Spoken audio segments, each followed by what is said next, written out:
Depuis quelques années, les festivals de courts-métrages ont le vent en poupe et les cinémas font salle comble. Et pourtant, les films au format court ont souvent du mal à trouver, en marge des festivals, un lieu où être vu et apprécié. En Suisse, l'association ProShort se mobilise pour représenter et promouvoir le court-métrage. Reportage.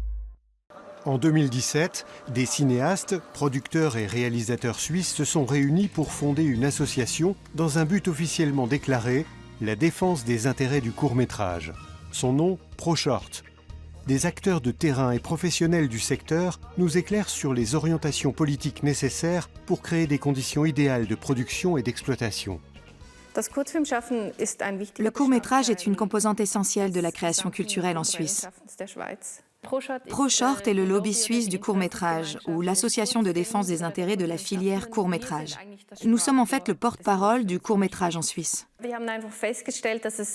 Nous avons constaté que différentes mesures et aides en faveur du court-métrage avaient été supprimées ou rabotées parce que personne ne s'y était opposé. On ne peut pas se contenter de dire qu'il faudrait améliorer la situation. Il faut aussi apporter des solutions concrètes. Jusqu'à présent, personne ne s'était mobilisé pour le court-métrage, en détaillant ce qui était impératif pour ce format spécifique. L'idée de ProShort, c'est de créer un réseau de toutes les personnes qui s'intéressent au court-métrage, qui travaillent dans cette branche.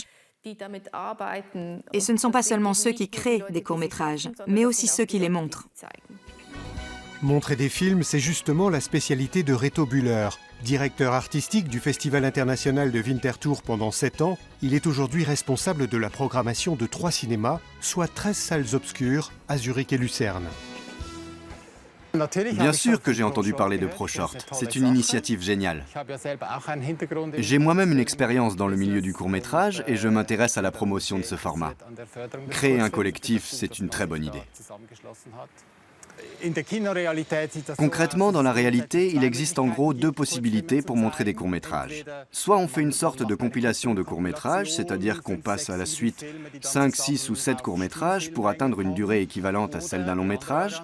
Soit, deuxième option, on projette un court-métrage en première partie d'un long-métrage ou d'un documentaire. Et c'est justement ce qu'on faisait systématiquement dans nos cinémas pendant des années. On passait un court-métrage avant chaque long-métrage.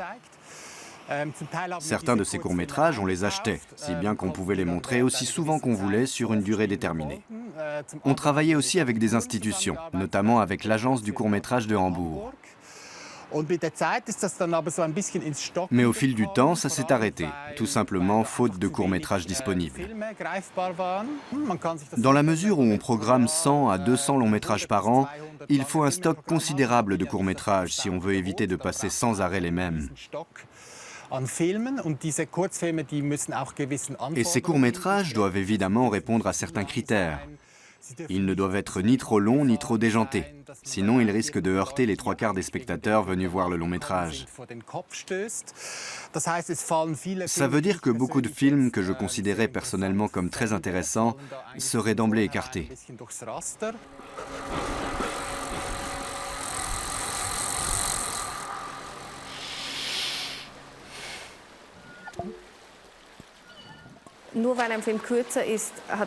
Ce n'est pas parce qu'un film est plus court qu'il a forcément moins d'importance. Le problème, c'est évidemment la visibilité de ces films. Comme ils sont principalement montrés dans les festivals, ils sont accessibles à un public plus restreint. Mais ça n'a rien à voir avec le média. Si les courts-métrages ont tant de mal à être diffusés dans les cinémas, c'est principalement, je crois, à cause des contraintes importantes que ça représente pour les exploitants de salles. Notre programmation, par exemple, est un savant mélange de films commerciaux et de coups de cœur. Mais nous n'avons tout simplement pas la capacité d'élaborer un programme de court-métrage à partir de 6 ou 7 films, parce qu'il nous faudrait régler ensuite 6 ou 7 fois les problèmes de droit, batailler 6 ou 7 fois pour obtenir l'intégralité du matériel de diffusion. Alors, à une époque où les cinémas ne se portent pas franchement bien, cette place à accorder au court-métrage est vraiment aussi un problème de temps.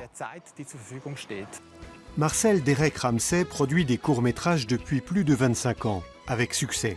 Comment cela se passe-t-il en dehors du cadre protégé des écoles de cinéma? Quelle dose de patience faut-il et comment améliorer la situation? ProShort est une initiative importante. Je crois que c'est toujours important d'attirer l'attention sur les minorités. Comme avec les quotas de femmes, il est essentiel de se pencher sur ces sujets-là. Ça ne fait pas de mal de montrer encore une fois que le court-métrage est un genre important, qu'il a un autre mode de fonctionnement et donc d'autres besoins. On vit quand même dans un pays privilégié. Il y a moyen de trouver de l'argent si on se débrouille bien. Mais ça implique une bonne dose de patience.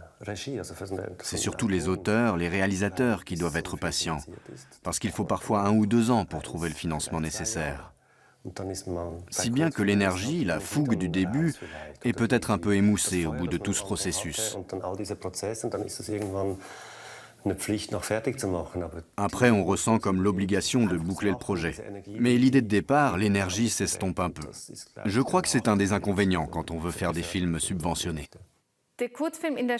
En Suisse, les courts-métrages sont très souvent assimilés à des films d'étudiants, ce qui ne correspond pas à la réalité. Une grande partie des films produits en Suisse sont effectivement des films d'école de cinéma, mais pas tous, loin de là. Si on prend l'exemple du festival du film d'animation de Baden, 80% des films présentés sont des films d'étudiants. Et nous, on est en concurrence avec ce genre de films, qui sont faits dans des conditions totalement différentes.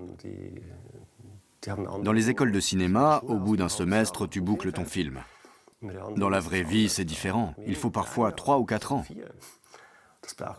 Ça implique une toute autre résistance de la part du réalisateur et de l'équipe. C'est encore une autre forme de concurrence.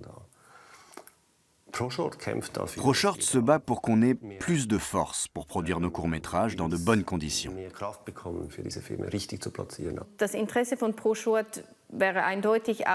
ProShort voudrait aussi intensifier la production de courts-métrages après l'école.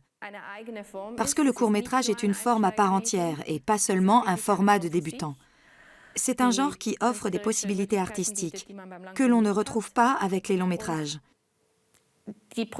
Mais pour l'instant, les conditions de production ne sont pas, disons, optimales.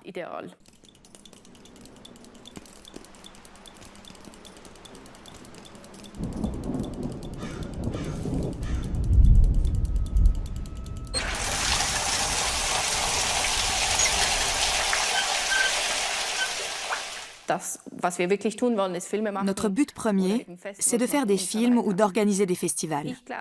Mais moi, je suis convaincue qu'il faut agir au niveau de la politique cinématographique.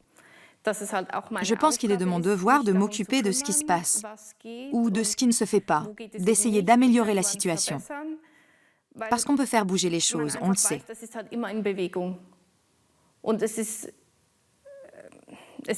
Et j'ai aussi cette responsabilité-là.